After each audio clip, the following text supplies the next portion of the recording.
Baba yetu yetu liye mbinguni, yetu yetu amina. Baba yetu yetu liye, jina lako litukuzwe. Baba yetu yetu liye mbinguni, yetu yetu amina. Baba yetu yetu liye, jina lako litukuzwe.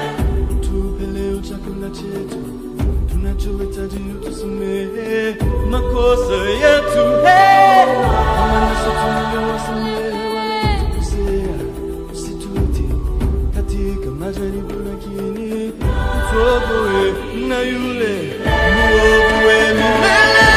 Baba yetu yetu liye mbinguni, yetu yetu amina. Baba yetu yetu liye, jina lako litukuzwe. Baba yetu yetu liye mbinguni, yetu yetu Amina. Baba yetu yetu liye, jina lako litukuzwe.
tunachohitaji utusamehe makosa yetu, kama nasi tunavyowasamehe waliotukosea, usitutie katika majaribu, lakini utuokoe na yule mwovu wa milele.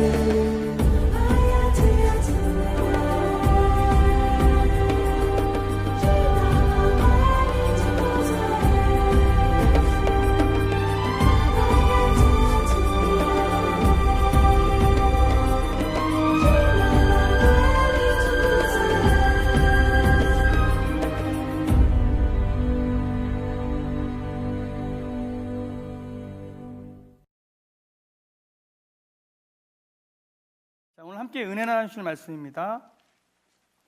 신명기 21장 10절부터 14절까지 있는 말씀입니다. 구약성경 신명기 21장 10절부터 14절입니다. 봉독해 드리도록 하겠습니다.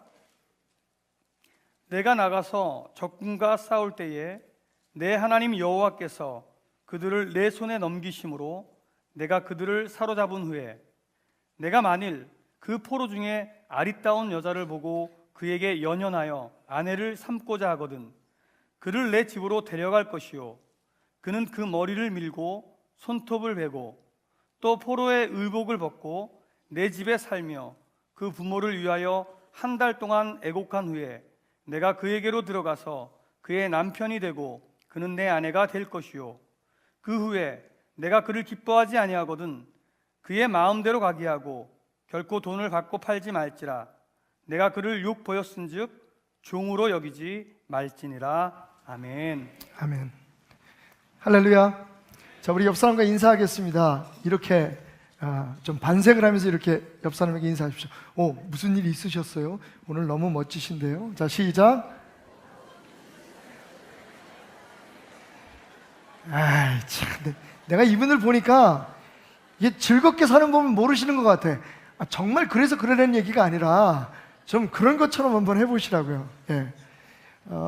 제가 그 보고받기로는 우리 성도들 가운데 여성 성도들이 몇 분이 목에 디스크가 걸렸다고 지난주에 설교하면서 제가 남편들한테 대답할 수 없는 그런 질문을 받거든. 무조건 목덜미를 감싸 잡고 가슴에 안은 후에 사랑합니다라고 고백하라 그랬더니 어떤 성도님들이 너무 과격하게 하셔가지고 목뼈에 좀 문제가 생기셨다는 얘기가 예, 여러분 저는 이 말을 가슴에 품고 살아갑니다. 그 피터팬이라는 영화 잘 아시죠? 영화 소설이 있는데 그 피터팬의 작가인 제임스 매튜 베리가 이런 말을 했어요.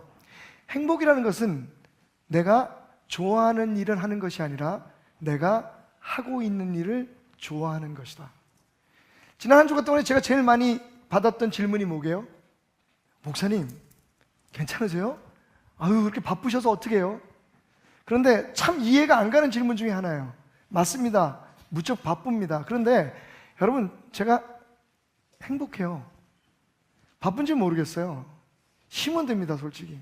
육신이니까 몸은 많이 피곤하지만 너무 마음이 행복해서 아마 저와 한 일주일만 같이 사시면 안 그러시는 게 좋지만 왜냐하면 제 식생활을 다 책임지셔야 되거든요. 저하고 일주일만 함께 살면 알겠지만 저는 그냥 저도 모르게 저도 깜짝 놀랄 때가 있어요. 저도 모르게 갑자기 하나님 감사합니다라는 말이 제 입에서 그냥 흘러나오는 걸 느낄 수가 있어요. 왜 그럴까요? 여러분, 제가 꼭 가고 싶은 데만 가겠습니까? 제가 좋아하는 사람들과만 만나겠습니까? 그런데 어디에 가든지 누구를 만나든지 무슨 일을 하든지 제가 그 일을 최선을 다해서 행복하게 즐겨보자라는 마음으로 하려고 결심했기 때문입니다. 기억하십시오. 행복은요, 내가 하고 있는 좋은 일을 해서가 아니에요. 세상에 자기가 하고 싶은 일, 좋아하는 일만 하고 사는 사람이 몇 프로나 될까요? 자기 마음에 꼭 맞는 사람과 함께 사는 사람들이 도대체 몇 퍼센트나 되겠습니까? 저는 오늘 여러분들이 이 예배를 행복하게 즐기셨으면 좋겠어요. 예배는 우리가 하나님을 높여드리기 위해서 드리는 거 아닙니까? 여러분, 여러분이 좋아하는 교회를 찾아보십시오. 아마 그런 교회 찾기 쉽지 않을 겁니다. 정말 10년이고 20년이고 그냥 좋은 얘기만 하고 기쁘게 칭찬만 하고 마음속에 행복하다고 느낄 만한 교회를 한번 찾아보십시오. 그런 교회를 찾을 수 없을 겁니다. 아마 여러분이 지금 다니는 그 교회를, 오늘 이 자리에 혹시 다른 교회를 섬기시는 분이 여러 가지 이유 때문에 잠깐 우리 교회에 오셨다면 여러분이 섬기는 그 교회를 행복하게 다니십시오. 예배를 행복하게 드리십시오. 여러분이 원하는, 내가 좋아하는 찬송, 내가 따라 할 수 있는 노래, 여러분 그런 데 가서 내가 좋아하고 행복하게 느낄 수 있는 예배를 찾아다니면 아마 세상 끝을 가도 찾을 수 없을 겁니다. 오늘 이 예배에 하나님이 참으로 상상할 수 없는 새로운 방법으로 여러분에게 말씀하실 겁니다. 저는 가끔 깜짝 놀랄 때가 있어요. 어떨 때는 목사님이 매신 넥타이를 보고 은혜를 받았습니다 하는 분들이 계시더라고요. 하나님은 참으로 신비로운, 상처를 받으신 분도 계실 거예요. 많은 사람들이 하나님이 정말 상상하지 못했던 방법으로 제게 말씀하셨어요. 역사하셔서 오늘이 그날입니다. 오늘 혹시 교회에 처음 오신 분이나 아직 예수님을 깊이 알지 못하고 믿음 생활을 오래 하지 않으셨지만 어떤 이유라든지 우리 교회에 오신 분이 계신다면 하나님이 오늘 당신에게 말씀하실 것을 기대하십시오. 행복은 내가 좋아하는 일을 하는 게 아니라 내가 하고 있는 일을 좋아하는 것이다. 말씀을 보면서 저는 그 원리를 정확하게 우리에게 깨닫게 해주는 정말 그 깨알 같은 즐거움이 있는 말씀들이 성경에 있다는 것을 발견할 때가 있습니다. 오늘 여러분과 함께 나누려는 이 말씀도 가족들과 함께 잠시 나눴어요. 제가 그랬더니 우리 어머님이 뭐라고 말씀하시냐면, 박 목사, 내가 성경을 몇 번 통독을 했는데 그런 말씀이 성경에 있는 건 몰랐다라고 말씀하세요. 오늘부터 아시면 됩니다, 어머님. 왜냐하면 많은 사람들이 몰랐을 거예요. 정말 부끄럽지만 저도 신명기를 여러 번 읽었는데 이런 말씀이 여기 있었네 하는 걸 이번에 다시 깨달았기 때문입니다. 오늘 말씀은요, 이런 이야기죠. 이스라엘이 전쟁을 해서 승리를 했습니다. 그래서 그곳에 있는 여자들을 포로로 잡아오죠. 여러분, 한 가지 하셔야 할 것은 하나님께서 이스라엘이 전쟁할 때에 승리한 나라, 승리를 쟁취한 그 나라의 모든 남자들은 다 소멸시키라고 말씀하셨습니다. 그러니까 대부분 이스라엘이 포로로 잡아오는, 포로로 붙들어 오는 사람들은 거의 여자들이나 아이들이라고 보면 됩니다.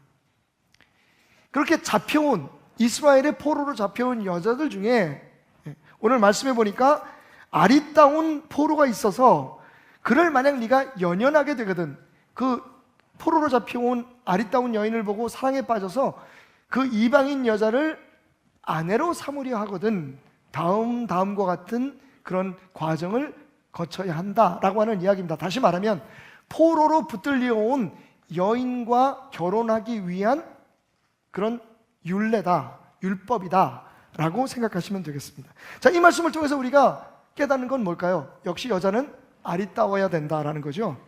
그럼 포로로 잡혀, 이건 우리 아내의 말입니다. 말씀을 나누는데 집사람이 그래요. 그래, 여자는 예뻐야 돼. 왜? 그랬더니 그래야지 포로로 잡혀가도 팔자 고치지.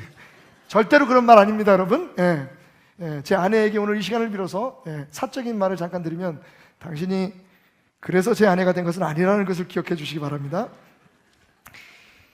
이 말씀이요, 사실은 어떤 교훈이냐면 따라봅시다. 이 이야기는 바로 내 이야기다. 여러분, 포로로 붙들려 와서 이 과분한 사랑을 받고 이스라엘의 신부가 된 이 여자의 이야기는 바로 여러분의 이야기, 나의 이야기입니다. 하나님의 과분한 사랑을 받고 예수 그리스도의 신부가 된, 과거에는 세상에 속해 있었던 하나님의 백성이 아닌 세상에 속해서, 그것도 사시 아저씨를 친정 아버지로 두고 있었던, 사시 아저씨가 누구예요? 사탄. 사탄의 자녀로서, 멸망의 자녀로서, 진노의 자식으로서 살아갔던 우리들이 하나님의 사랑의 포로가 돼서 심지어는 예수 그리스도의 신부가 된 그 사실을 오늘 우리에게 영적으로 깨닫게 해주는 말씀이다. 한번 따라합시다. 이 말씀은 나를 위한 말씀이다. 이 말씀의 주인공이 바로 여러분인 것을 깨달으시기 바랍니다. 성경 말씀을 보면요, 이렇게 말하고 있어요. 내가 나가서 적군과 싸울 때에 내 하나님 여호와께서 그들을 내 손에 넘기심으로 내가 그들을 사로잡은 후에 내가 만일 그 포로 중에 아리따운 여자를 보고 그에게 연연하여 아내를 삼고자 하거든. 여러분, 베드로전서 2장 9절과 10절 말씀, 우리가 잘 아는 말씀이죠. 그러나 너희는 택하신 족속이요 왕같은 제사장이요 거룩한 나라요 그의 소유된 백성이니 이는 너희를 어두운 데서 불러내어 그의 기이한 빛에 들어가게 하신 이에 아름다운 덕을 선포하게 하려 하십니다. 10절 말씀을 주목하십시오. 너희가 전에는 백성이 아니더니 이제는 하나님의 백성이요 전에는 국류를 얻지 못하였더니 이제는 국류를 얻은 자니라. 여러분, 우리가 예수를 믿음으로 말미암아 신분의 변화가 생겼어요. 그죠? 하나님의 백성이 되었고요, 하나님의 백성으로 우리를 받아주셨습니다. 우리가 왕같은 제사장들이 되었습니다. 할렐루야. 우리가 하나님 앞에 나가서 예배 드릴 수 있는, 그 누구를 거치지 않고도 하나님께 바로 나아가 하나님을 예배할 수 있는 권한이 우리에게 주어졌습니다. 그뿐이 아닙니다. 하나님께서 말씀하시기를 너는 내 소유된 백성이다. 여러분, 하나님의 소유가 됐다는 것은 하나님께서 아끼시고 지키시고 보호하시겠다고 하는 하나님의 의지를 표현하신 말씀입니다.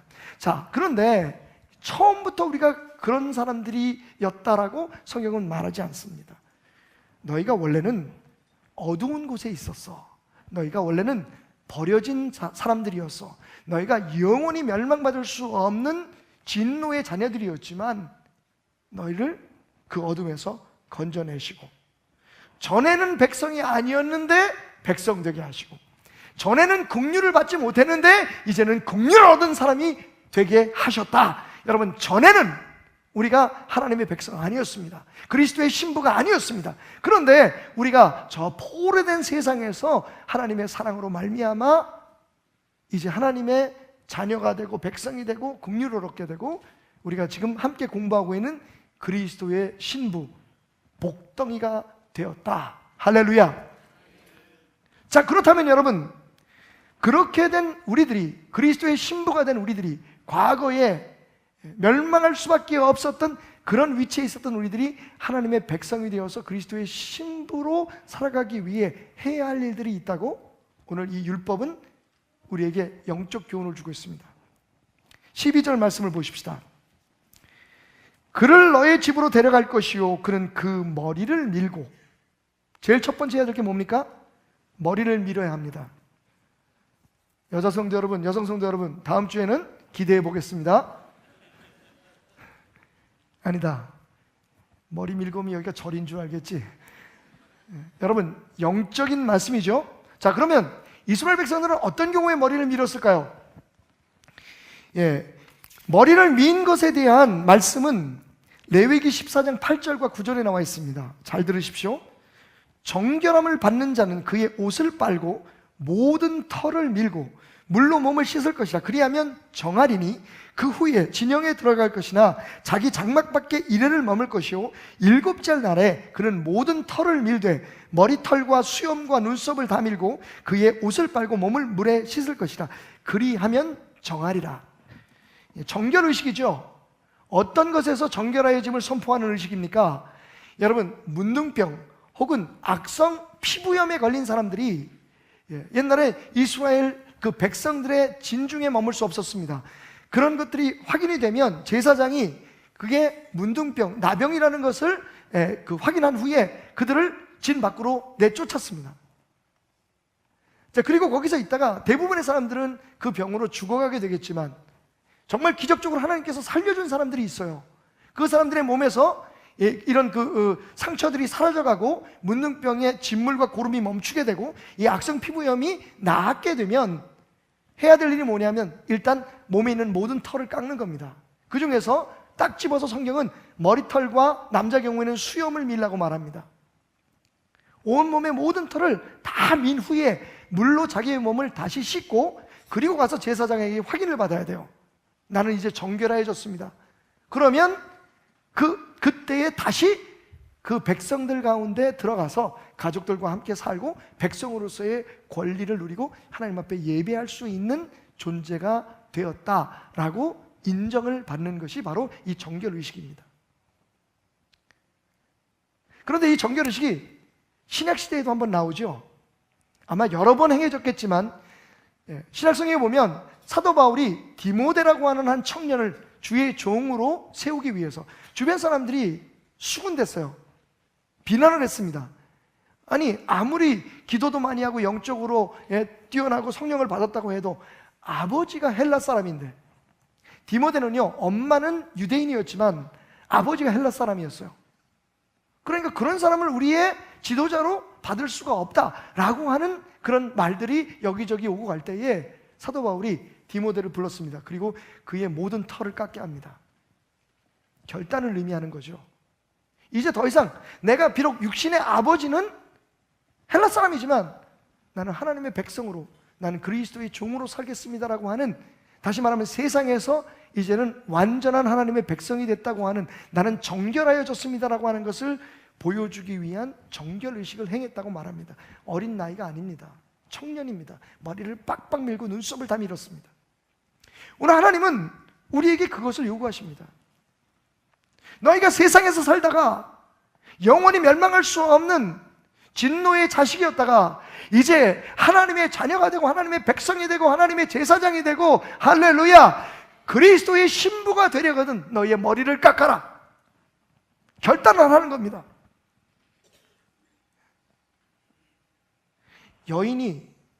남자가, 이스라엘 백성들이 머리를 민다고 하는 것은 수치입니다. 머리를 자르는 것도. 그래서 대부분 보면 우리가 옛날 이스라엘 영화나 이런 걸 보면 머리를 길러요.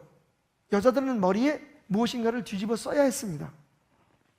머리는 굉장히 중요한 그러한 자기의 신분과 자기의 상태에 대한 표현을 하는 부분이었어요. 그런데 그 머리를 깎으라고 합니다. 단적으로 말하면 세상을 향해 죽음을 선포하라는 겁니다. 그리고 이제 내가 그리스도의 신부로 자랑스러운 하나님의 백성으로 살아가겠습니다라는 걸 결단하라는 겁니다. 여러분, 이런 결단이 없이 어찌 우리가 자랑스러운 예수님의 신부가 될 수 있겠습니까? 미국의 척수인들 목사님이 쓰신 짧은 글이 있어요. 제목이 난리 법석을 떠는 신부. 어느 날 아름답고 신성한 결혼 예식이, 혼인 예식이 교회에서 벌어지고 있었습니다. 주례 목사님과 신랑은 먼저 입장해서 신부를 기다리고 있죠. 많은 사람들이 기대를 하고 오늘의 신부가 누구일까 마음을 조이면서 기다리고 있었습니다. 드디어 신부 입장이라는 외침이 울려 퍼지고 성전 문이 열립니다. 그리고 신부가 들어오는데 사람들은 경악을 금치 못했습니다.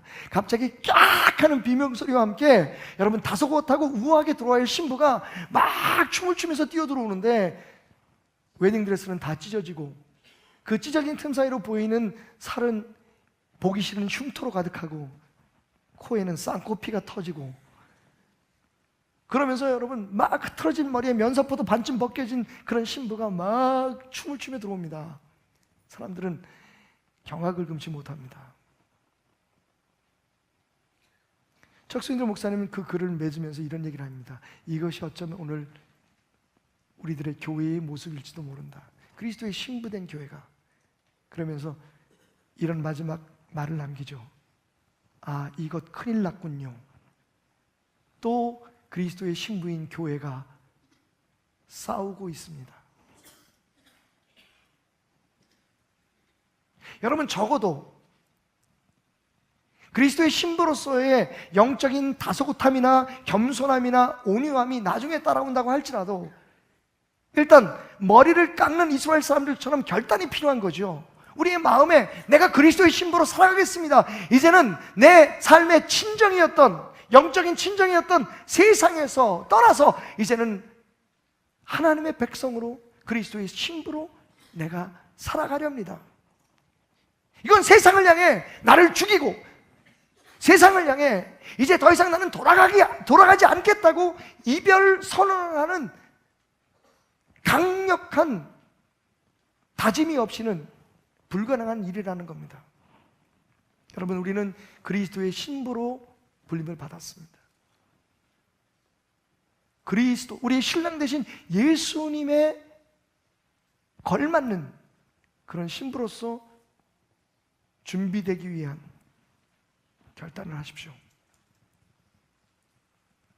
그날 저 멀리 단상에서 우리를 기다리고 계시는 우리의 신랑 되신 예수님께서 멋진 옷을 입고 서 계시는데 우리가 흉측한 모습으로 난리 법석을 떨며 들어가서야 되겠습니까? 두 번째로 그리스도의 신부가 되기 위해서 주님은 우리에게 손톱을 베라고 말합니다. 손톱은 여성들에게 요즘은 그 아름다움을 나타내기 위한 또 하나의 그런 그 신체의 부분으로도 알려져 있지만 사실은요, 전통적으로 손톱은 여성의 뭡니까? 무기입니다. 솔직히 포로로 잡혀있는 여인에게 있어서 여러분 무엇이 남겠습니까? 포로로 잡혀있는 여인이 자기를 지킬 수 있는 유일한 무기는 튼튼한 이빨과 날카로운 손톱밖에 없습니다. 사실 여기서 손톱을 베라고 하는 것은 모든 세상에서 살 때에 우리에게 주어졌던, 우리에게 심어졌던 모든 공격적인 성향들을 죽이라는 얘기입니다. 구체적으로 사도 바울은 에베소서에서 이렇게 얘기하죠. 너희는 모든 악독과 노함과 분냄과 떠드는 것과 비방하는 일, 모든 악의와 함께 버리고, 여러분, 악독한 마음, 노하는 마음, 분내는 마음, 떠드는 마음, 비방하는 마음, 이 모든 것들을, 이런 공격적인 우리들의 행태들을, 그런 우리의 성품들을 악의와 함께 버려라. 그런 공격적인 일들을 하게 만드는 그 근본적인 생각, 그 동기가 되는 마음과 함께 버리라고 말합니다. 행동만 바꾸라는 게 아니라 그런 행동이 어디에서 나오는지 네 안에 그 마음을 버리라고 얘기하는 겁니다. 많은 사람들이 예수를 믿으면서 끝까지 자신도 모르게 지키려는 손톱들이 있습니다. 지난주에도 말씀드렸지만 제 경우에는 분노 조절의 어려움을 겪었습니다. 과거형으로 말씀드릴 수 있어서 참 고맙습니다만, 사실은 제가 목회자가 되면서 뭐 당연히 술, 담배는 끊었고요. 그리고 하여튼 그렇다고 뭐 내가 옛날에 사기를 친 것도 아니고 뭐 어쨌든 제가 남들이 볼 때 적어도 목사니까, 목사가 하면 안 된다고 얘기는, 물론 무슨 뭐 간음을 하거나 이런 일들에 대해서도 제가 제 자신을 지키려고 몸부림을 쳤고요.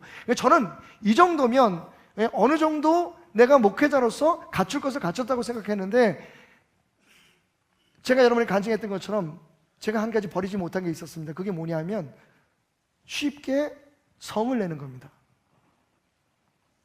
화를 내는 게 저는 사기를 치거나 혹은 간음을 하는 것만큼 나쁜 죄라고 생각하지 않았던 것 같습니다. 그런데 사실은 여러분, 결과적으로 보면 내가 성을 내고 화를 내고, 그리고 오늘 여기서 나온 것처럼 떠드는 것, 이게 뭐냐면요, 뒤에서 남 흉보는 거 얘기하는 거예요. 그런 것들이 실제적으로 우리의 관계에, 그리고 교회에, 그리스도와의 우리의 관계에 어떠한 상처와 어떠한 아픔을 남기는가를 생각해 보면요, 솔직히 간음을 하는 거라든지 무슨 동성애라든지 이런 것 이상의 나쁜 죄라는 걸 우리가 알아야 합니다. 나는 원래 이렇게 되먹었어. 성도들 가운데 가끔 그런 분들 계세요. 무슨 얘기를 하면 상처를 받아가지고 와요. 아유, 목사님, 내가 누구하고 얘기를 했는데 갑자기 막 화를 내고요, 뭐 별거 아닌 것 같은데 막 그렇게 막 분을 내고 성질을 내서 내가 너무 놀랬어요. 내가 상처받아서 교회 옮기려고 그래요. 그러면 우리가 보통 하는 얘기가 있어요. 그러지 마세요. 그분은 원래 그래요. 여러분, 원래 그렇다는 얘기가 절대로 좋은 얘기 아닙니다. 저는 그게 내가 버려야 될 죄인 걸 몰랐어요. 이제 솔직히 뭐 교회에서 술, 담배 얘기는 알아서들 하는 거고, 여러분 진짜 교회를 회방하고 우리를 그리스도의 신부로서 부끄럽게 하는 공격적인 성향이 뭡니까? 내 상처 때문에, 내 아픔 때문에 누가 뭘 얘기를 하면 곱게 받아들이지 못하고 황 하고 할킬라 그러고요. 나도 모르게 그냥 화를 팍 내고 말 함부로 하고, 뒤에 가서 누군가를 자꾸만 씹어야만 내가 마음이 편해. 남의 잘못된 걸 자꾸만 지적해야만 왠지 모르게 내가 더 괜찮은 사람으로 보여지는 듯한 우리의 손톱들이 있다는 거예요. 여러분, 이걸 베어버리라고, 이걸 깎아버리라고 말씀하십니다. 그래야 우리 신랑 되신 예수님께서 우리를 사랑하기 위해서 우리에게 입맞추기 위해서 다가올 때 그분의 얼굴에 상처를 안 낸다고요. 이 남자가 왜 이래? 이러고 긁지 않는단 말이에요. 나를 지키려고 하는, 내가 더 이상 상처받기 싫어서, 내가 더 이상 아파하기 싫어서 나를 지키려고 세웠던 그 손톱을 주님은 깎으라고 말씀하십니다. 그걸 베지 않으면 그리스도의 신부로 살아갈 수가 없다고요. 이어지는 사도 바울의 말씀에 귀를 기울이십시오. 사도 바울은 이렇게 말합니다. 서로 친절하게 하며 불쌍히 여기며 서로 용서하기를 하나님이 그리스도 안에서 너희를 용서하심 같이 하라. 아멘. 하나님이 그리스도 안에서 우리를 용서하신 것처럼 용서하라고 말씀하십니다.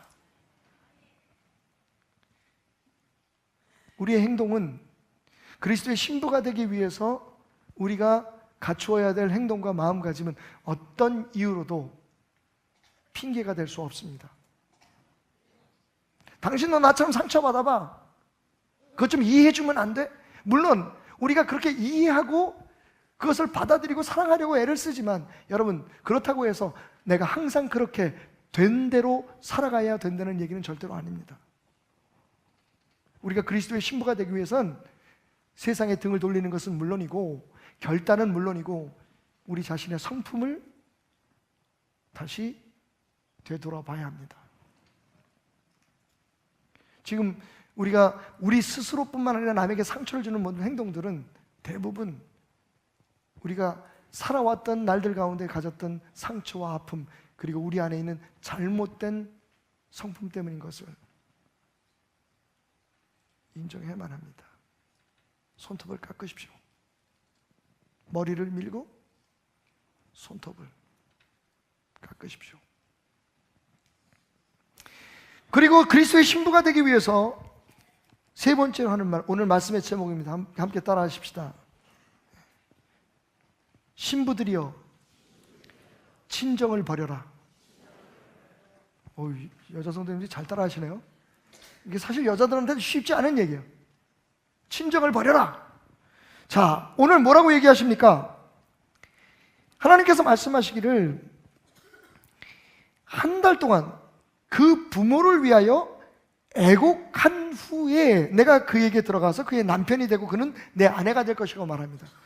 포로로 잡혀와서 이스라엘의 아내가 되기를 원하는 여자는요, 그 부모를 위한 장례식을 치러야 됩니다. 살아있든 죽었든 상관없이 한 달 동안 애곡하는 기간을 갖는다는 것은 이스라엘의 장례 절차를 말하는 거예요.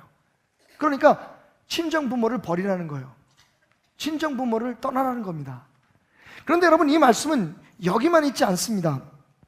시편 45편 9절과 10절 말씀에 보면요, 다윗의 아내 처와 후궁들 가운데 외국의 공주로 살던 여자, 이방 여자들이 좀 있습니다. 그러니까 다윗의 아내가 되고 다윗 왕의 그 곁에서 이스라엘 백성으로 살아가려면 꼭 해야 할 일이 있었는데, 시편에 있는 말씀을 제가 공동 번역으로 읽어드릴게요. 당신의 사랑을 받는 여인들 중에는 외국의 공주들이 끼어 있고 오빌의 황금으로 단장한 왕후는 당신 오른편에 서 있습니다. 그러니까 왕후가 있고요, 여러 첩들이 있는데 그 첩들 중에는 외국 공주, 이방 여자들이 있다는 겁니다. 이런 이방 여자들이 해야 될 일에 대해서 이렇게 얘기합니다. 내 딸들아 들어라. 잘 보고 귀를 기울여라.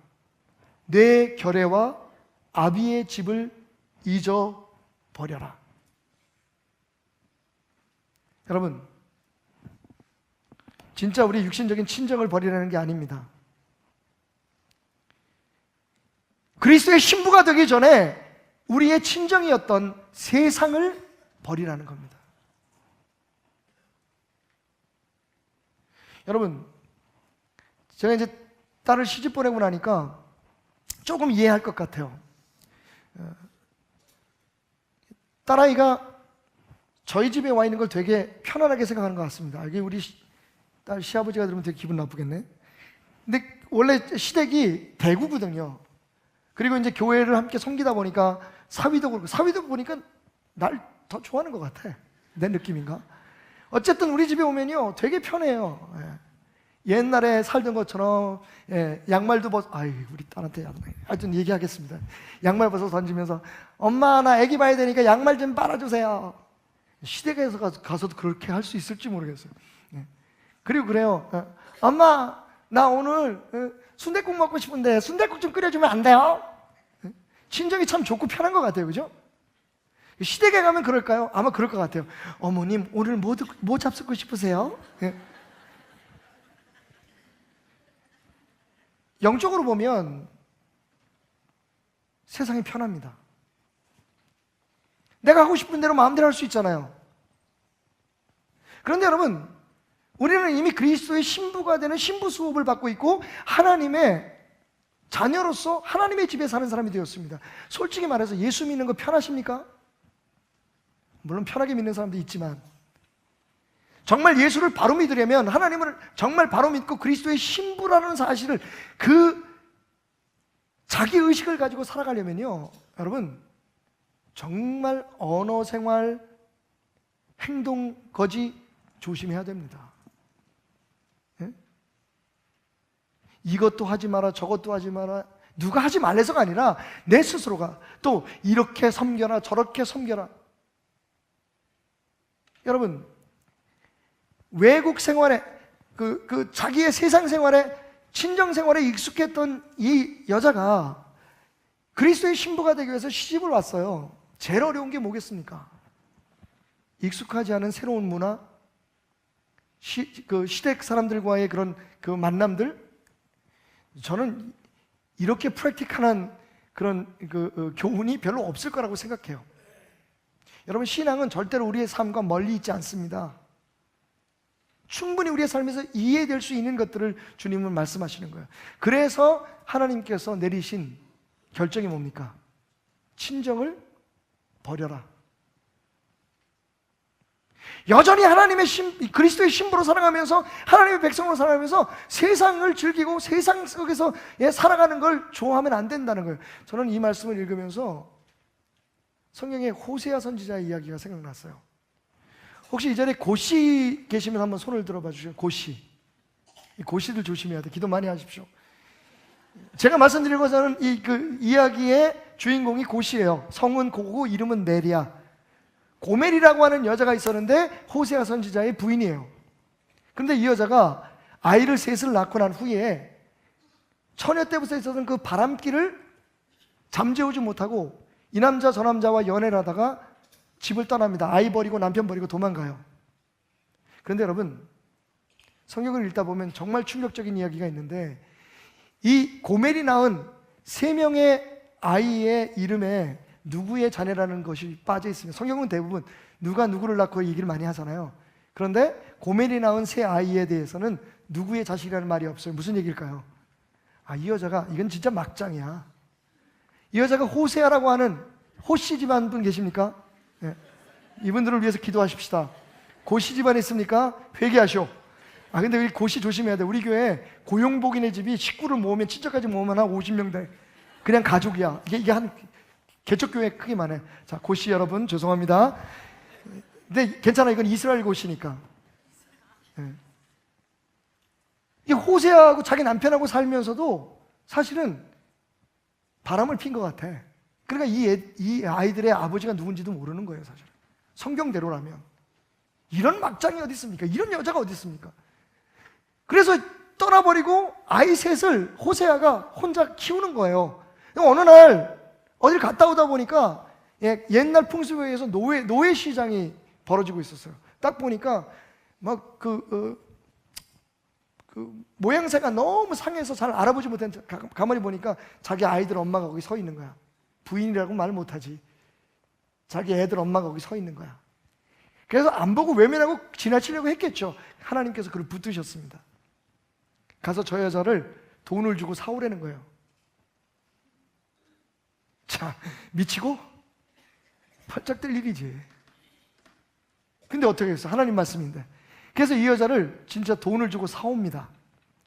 자, 오늘 신명기에 있는 말씀 다시 한번 머릿속에 생각하면서 이 이야기를 들어주셨으면 좋겠어요. 이미 포로가 되고 노예가 된 여자를 돈 주고 사옵니다. 예수님이 십자가의 보혈의 은혜로 우리를 구속하신 것처럼. 집에다 데려다 놨는데 아이들은 반갑다고 엄마 하겠지만 이걸 부인으로 어떻게 맞이합니까? 그래서 아마 호세아가 자기 집 지붕에 올라가서 기도를 했던 것 같아요. 거의 원망이었겠죠. 하나님, 이건 말도 안 됩니다. 지금부터 2500~600년 후에 있을 대한민국 막장 드라마에도 없는 얘기를 미리 이렇게 쓰셨습니까? 내가 어떻게 이 여자를 내 아내로 받고 이 여자와 한 이불을 덮고 자겠습니까? 그때 하나님께서 결정적인 말씀을 하십니다.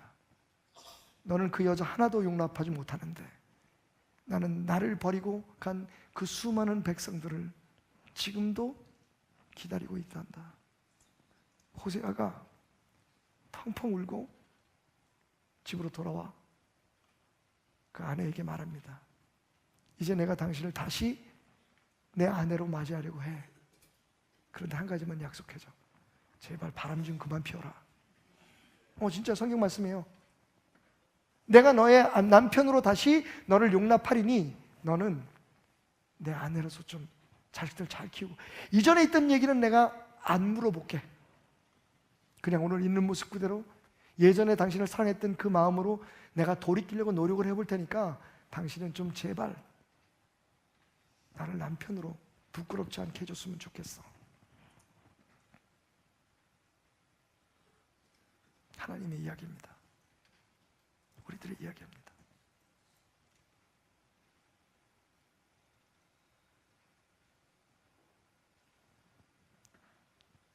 그래서 하나님은 말씀하시는 거예요.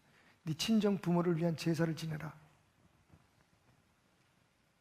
네가 살던 그 동네의 사람들과 친구들과 결례라고 얘기하죠.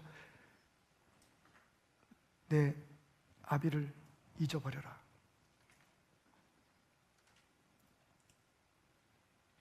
엉뚱하게 은혜 받는 분이 안 계시길 바랍니다. 또 친정하고 또 절교를 해라. 나는 뭐가 되냐? 꼭 그런 분이 있더라고. 그러니까 여자 성도님들이 목에 막 디스크가 걸리지. 그것도 적당히 해야지. 여러분, 영적인 친정을 버리십시오. 안 그러면 그리스도의 신부로 살 수 없습니다. 적당히 믿을 수 있겠죠. 하지만 언감생심 그리스도의 신부라고 말하지 마십시오. 내가 잘 믿는다고 얘기하지 마십시오. 저는 가끔 그런 분들을 만날 때 속이 답답합니다. 난 내 식으로 믿어. 예수 믿는다고 세상에 있는 모든 걸 다 버리냐? 여러분, 그런 각오가 없이는 우리를 위해 십자가에 피 흘려 죽으신 주님의 은혜를 어떻게 감히 감당할 수 있겠습니까? 때로는요 막 올라오죠, 불이. 예? 교회에서나 가정에서나. 여러분, 왜 화나는 일들이 없겠습니까? 그 손톱을 자꾸만 감추셔야 돼요. 이게 정말 그리스도의 신부로서 할 수 있는 행동인가를 생각해 봅니다. 나는 이래도 돼라고 하는 말을 하지 마세요. 이미 주님은 우리를 그분의 신부로 맞아주셨고 우리를 기다리고 계십니다. 너희의 삶에 머리를 깎는 결단이 있느냐? 너에게 아픔을 주고 상처를 주었던, 그래서 지금도 세상을 살면서 너를 불행하게, 스스로를 불행하게 만들고 다른 사람들의 잘못에 대해서 지적하고 다른 사람들을 아프게 하고 뒤에서 수근수근대게 하는 너의 그 손톱을 잘라버릴 각오가 돼 있느냐? 저 사람 잘못했잖아요. 맞습니다, 여러분. 잘못했습니다.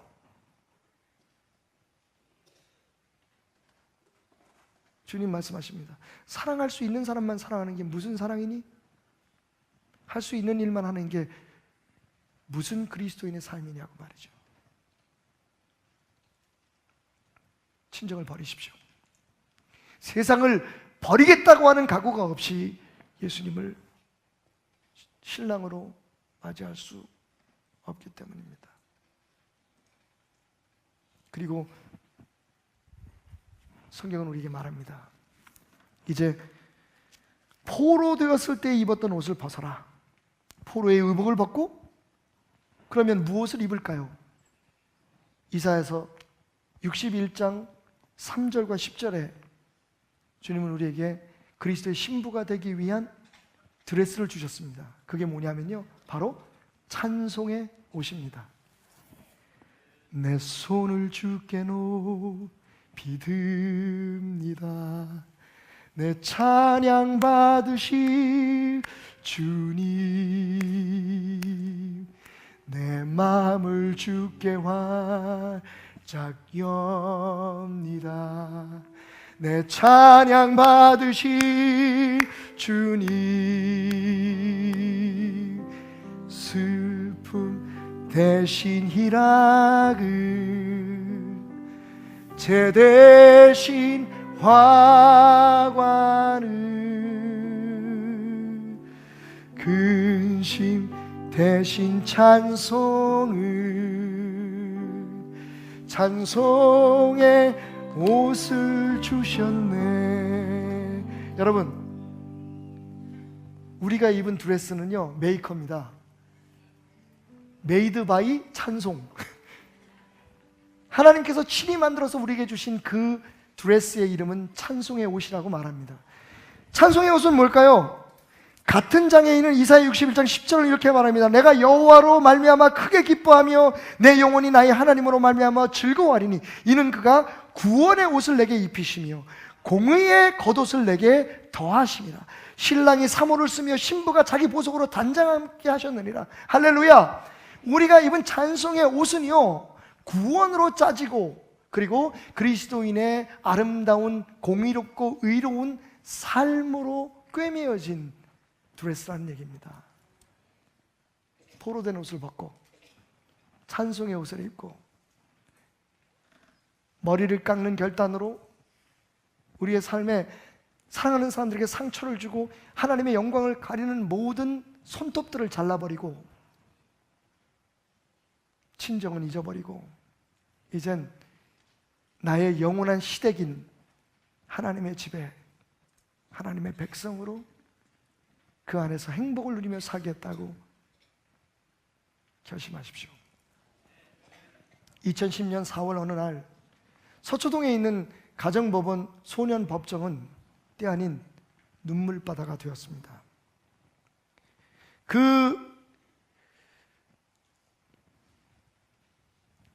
재판에 판사를 맡았던 김귀옥 부장판사라고 하는 여판사가 내린 정말로 말도 안 되는 파격적인 판결 때문이었습니다. 사건은요, 16을 먹은 소년인데 이름을 여러분 알리지 않기 위해서 A양이라고 부르겠습니다. 이 A양이 사실은 굉장히 공부도 잘하고 중학교 때 1등만 하던 아이였어요. 그런데 어느 날 여러 명의 남학생들에게 끌려가서 폭행을 당합니다. 그리고는 이 아이의 삶이 완전히 곤두박질 치게 되죠. 그때부터 학교 생활을 하지 않습니다. 그리고 불량한 친구들과 다니면서 여러분 가을부터 그 다음에 4월까지 이 법정에 서기까지 무려 14건의 절도와 폭력 범죄를 저지릅니다. 그래서 이번에 재판을 받으면 소위 우리가 말하는 소년원 같은데 보호 감찰을 받아야 되는 그러니까 소년원에 가야 되는 그런 중형을 받을 수밖에 없는, 나이가 어리다는 이유 때문에 그동안에 죄를 졌을 때 훈방도 하고 뭐 여러 가지 조치를 취했지만 이제는 더 이상 안 된다고 생각해서 마지막으로 이제 소년원에 가야 되는 그런 무서운 형벌을 기대하고 있는 아이였습니다. 그런데 갑자기 그의 죄목에 대해서 쭉 읽던 김기욱 판사가 지금부터 판결을 내리겠습니다. 이 아이에게는 저는 무죄 유죄 판결을 유보합니다. 대신 저는 이 아이에게 저만의 판결을 내리겠습니다. 그러더니 A양을 향해서 말했습니다. 자리에서 일어나. 그리고 내가 말하는 대로 큰 소리로 따라해. 이것이 네가 지은 죄에 대한 내가 주는 형벌이다. 아이가 주섬주섬 일어납니다. 따라해. 나는 아이가 감히 큰 소리로 말하지 못합니다. 크게 하라 그랬지? 따라해. 나는 무엇이나 할 수 있다. 나는 무엇이나 할 수 있다. 나는 혼자가 아니다. 나는 혼자가 아니다. 나는 소중하고 귀한 사람이다. 나는 소중하고 귀한 사람이다. 세 번째 외침을 다 마치지 못하고 아이는 엉엉 소리내 울기 시작했습니다. 거기에 있었던 그 아이의 어머니를 비롯한 학교 선생님 그리고 모든 청중들과 그리고 심지어는 법원의 서기를 비롯한 직원들까지도 눈물을 흘리기 시작했습니다. 김 판사가 말합니다. 여러분, 이 아이는 지금 여기 죄인으로 서 있지만, 피의자로 서 있지만 이 아이가 어떤 삶을 살아왔는지를 안다면 우리는 이 아이를 정죄할 수 없습니다. 그래서 저는 모든 판결을 유보합니다. 대신 이 아이에게 새로운 희망을 주기 원합니다. 그리고 그 아이를 앞으로 불러냈습니다. 자리에서 일어나서 그 아이와 자신을 가로막고 있는 높은 단상에서 손을 뻗어 그 아이의 손을 잡습니다. 아이는 고개를 들지 못합니다. 이렇게 말합니다. 얘야, 이 아줌마가 내려가서 너를 안아주고 싶은데 나는 판사고 너는 피의자니 너와 내 사이에 이 법대가 가로막고 있어서 내가 그렇게 할 수는 없구나. 하지만 기억해다오. 너는 이 세상에 하나밖에 없는 소중한 존재라는 것. 비공개로 열린 이 재판은 한참 동안 사람들에게 알려지지 않았지만 훗날 그 재판에 참석했던 사람들이 그 감동스러운 이야기를 가슴에 품을 수 없어 이야기 시작하게 되고 세상에 알려지게 되었습니다. 이름하여 일어나 외치는 형벌. 여러분, 하나님은 그 두 팔을 뻗으셔서 오늘 우리의 손을 잡으며 말합니다. 내가 너를 이제 내 아내로 삼으려고 해. 처음부터 내가 너를 사랑한 이유는 네 얼굴이 예쁘거나 네 성품이 고와서가 아니야. 그냥 네가 너였기에 나는 너를 사랑하기로 결심했어. 할 수만 있다면 내가 달려가서 너를 안아주고 싶구나. 하지만 지금은 아니야. 나를 따라해봐. 나는 예수 그리스도의 핏값으로 구원받은 하나님의 자녀요, 그리스도의 신부 복덩이입니다 라고. 오늘 이 자리에 모인 모든 죄인들에게 저도 판결을 내려고 합니다. 모두 자리에서 일어나십시오.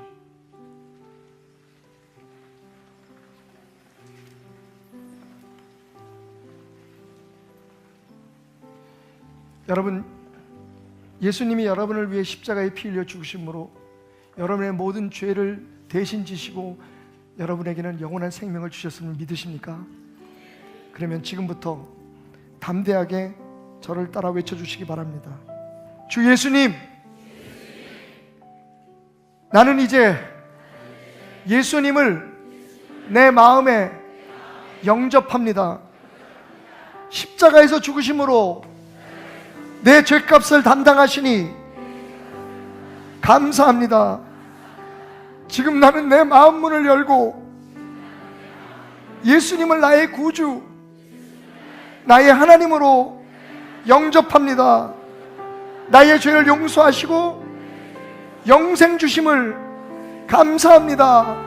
나를 다스리시고 나를 주님이 원하는 사람으로 만들어 주옵소서. 예수님의 이름으로 기도합니다. 아멘. 아멘. 할렐루야. 우리 하나님께 영광의 박수로 이 시간 귀한 예배의 문을 활짝 열겠습니다. 언제나 항상 우리와 함께하여 주시고 나의 삶에 동행하여 주시는 주님, 주님을 찬양합니다. 오늘도 이 시간 귀한 예배를 올려드리겠습니다.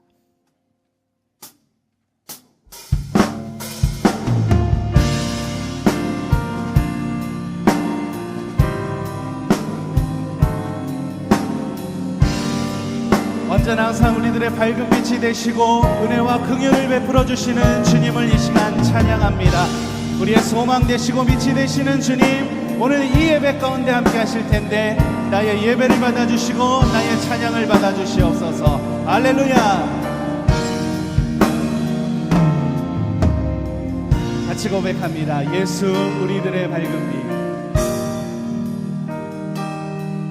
빛. 예수 우리들의 밝은 빛, 은혜와 긍휼을 베푸시는 주, 의의 길을 따라가는 주의 자녀들에게 항상 밝은 빛을 비추시네. 그는 구원의 주 하나님, 그는 구원의 주 하나님, 공의로 세상을 다스리시네. 주를 경외하는 자들에게 부어주시는 놀라운 주님의 영광. 하늘에서 찬란하게 찬란하게 빛나는 주의 영광 이 땅에 오셨네. 어둠을 밝히고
공의로 세상을 다스리시는 공의로 세상을 다스리시네.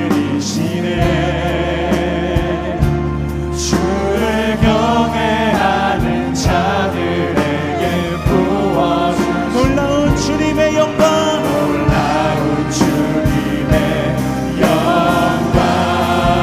하늘에서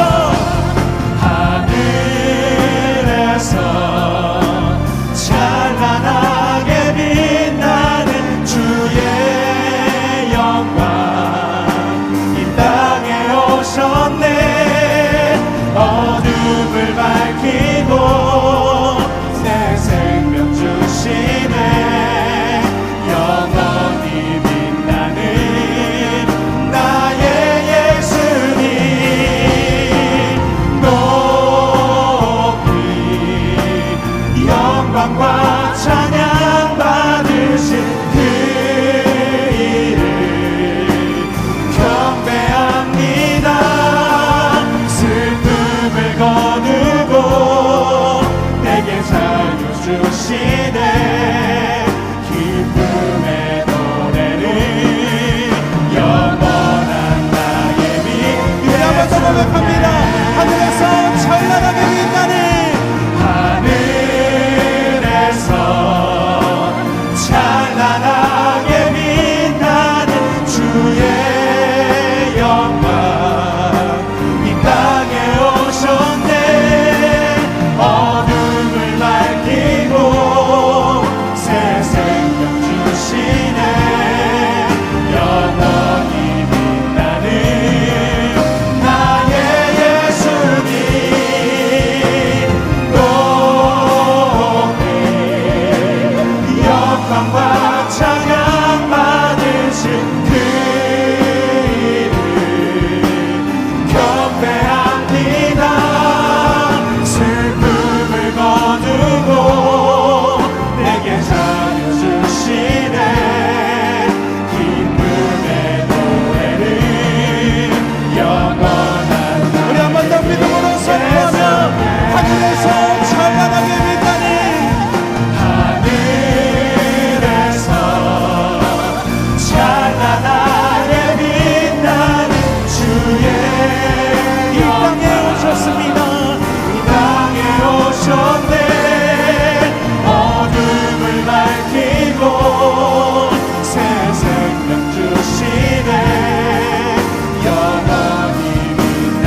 은혜와 공유를 베풀어 주시는 주님, 주님 앞에 기쁨의 노래를 올려드립니다. 할렐루야.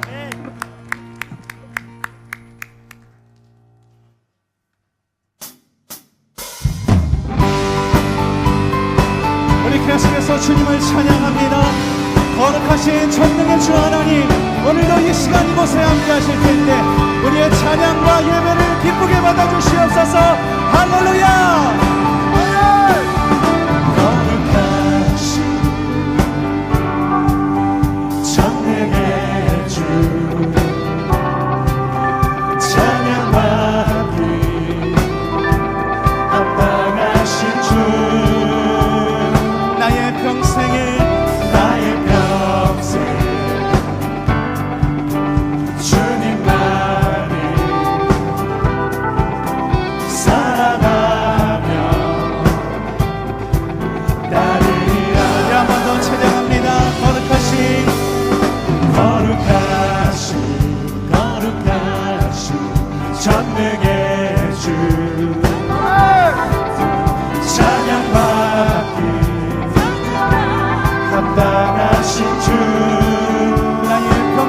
주님만을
나의 기쁨은 오직 예수님뿐입니다. 기쁨은 오직 예수. 다만 내비는 바 내 구주 예수를 더욱 사랑 이 세상 떠날 때 찬양하고 숨질 때 하는 말 이것이 다만 내비는 날 다만 내비는 말 내 구주 예수를 더욱 사랑 내 진정 내 진정 소원이 내 구주 예수를 더욱 사랑 우리 마지막 한번더 다만 내비는 날 다만 내비는 날 내 구주 예수를 더욱 사랑 더욱 사랑 할렐루야. 내 구주 예수를 더욱더 사랑하기 원합니다. 오늘 이 시간 이곳 함께 하실 예수님, 주님을 높여 찬양합니다. 할렐루야.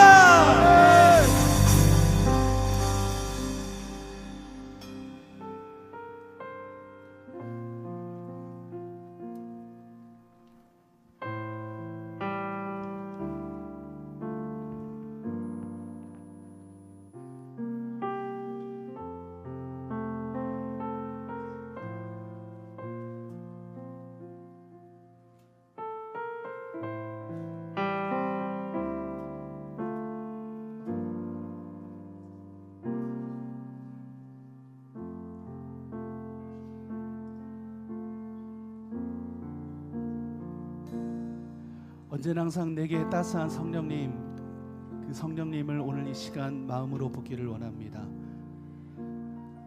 언제나 항상 내 몸을 감싸주시며 또한 주시는 그 평안함 가운데 오늘 하루도 만족함을 느끼기 원합니다. 주님의 사랑과 진리의 그 한 줄기 빛을 보기를 원합니다. 오늘도 그 사랑을 느끼며 주님께서 부르신 그곳에서 오늘 이 시간 예배드리기를 원합니다. 우리 같이 고백하며 이 시간 주님께 예배하겠습니다.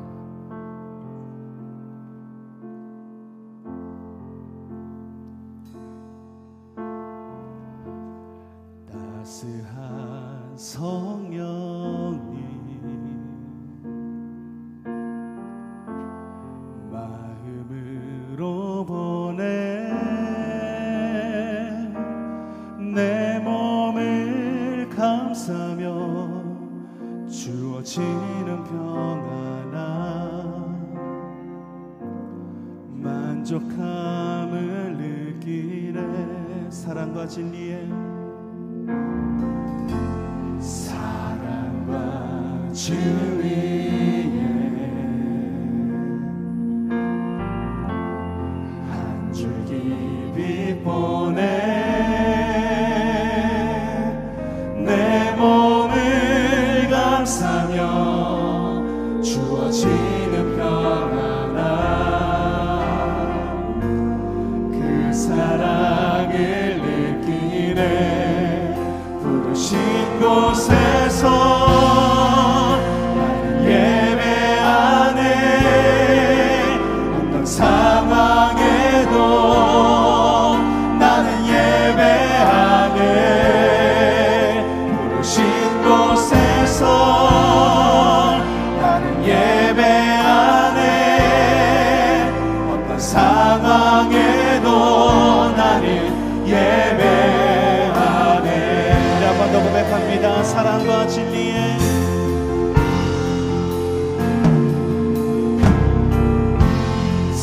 사랑과 진리에 한 줄기 빛을 바라봅니다. 한 줄기 빛 보내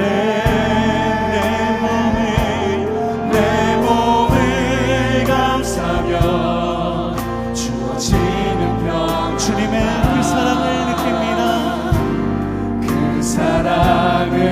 부르신 곳에서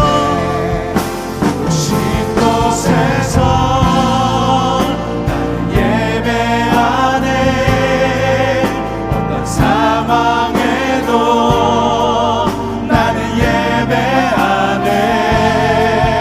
부르신 곳에서 나는 예배하네. 어떤 상황에도 나는 예배. 부르신 곳에서 나는 예배하네. 곳에서 나는 예배하네. 어떤 상황에도 나는 예배하네.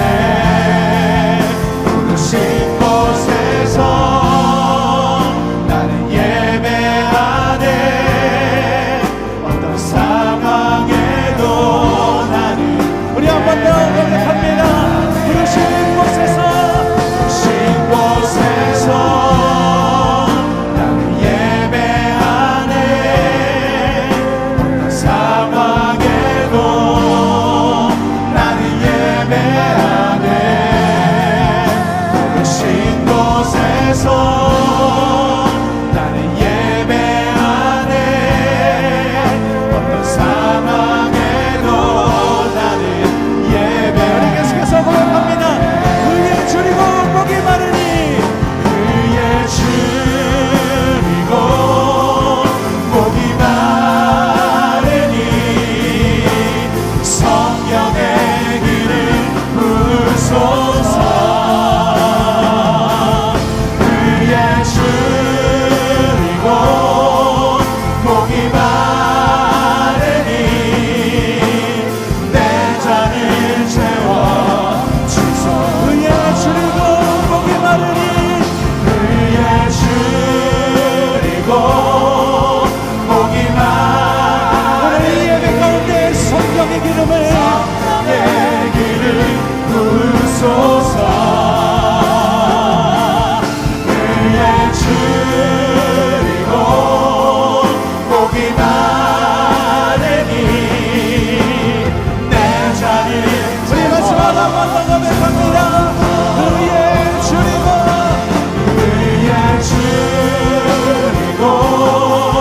목이 성령의 길을 부소서. 그의 줄이고 목이 마르니 내 잔을 채워 주소. 내 잔을 채워. 내 잔을 채워 주소서. 내 잔을 채워 주소서. 할렐루야. 주님을 찬양합니다. 오늘 이 시간 이곳에 함께 하실 주님, 성령의 기름으로 오늘 이 예배를 다스려 주시옵소서.